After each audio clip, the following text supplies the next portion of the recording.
In today's video, I'm going to teach you how to get the record type ID in Salesforce. If you find this useful, consider subscribing and liking the video. Now, let's dive right in.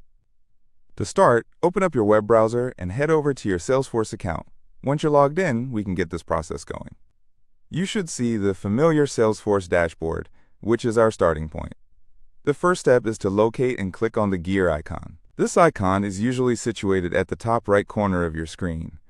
Once you've clicked on the gear icon, a drop-down menu will appear. In that menu, look for and select Setup. This is your gateway to all the different settings and configurations available in Salesforce, so it's an important first step.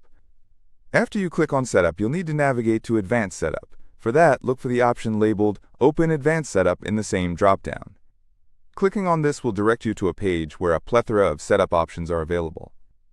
Once you've reached this advanced setup area, you want to find the Object Manager. So go ahead and click on the link that says Object Manager.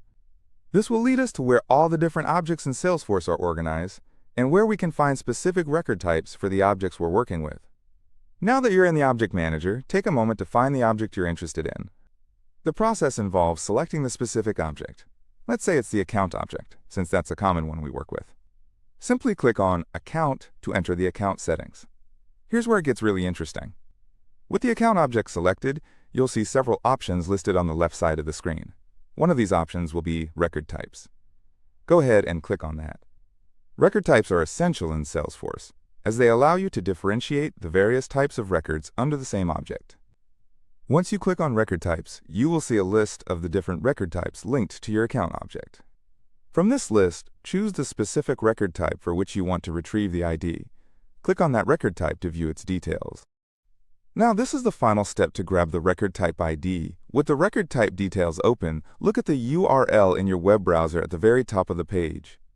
The record type ID will be visible at the end of that URL. It's typically a string of letters and numbers that uniquely identifies that record type within Salesforce. To make sure you capture it correctly, you might want to copy the ID from the URL so you have it readily available for future use. This ID is crucial, as you might need it when configuring page layouts or setting default record types in other parts of Salesforce. And that's it. You've successfully located the record type ID in Salesforce. This process can be incredibly useful for customizing and optimizing how your Salesforce instance works for you and your team. If you've enjoyed learning how to do this and found it helpful, remember to give the video a thumbs up and subscribe for more content like this. We'll have plenty more tutorials and guides coming your way to help you navigate Salesforce more effectively. Thanks for watching, and happy Salesforce configuring.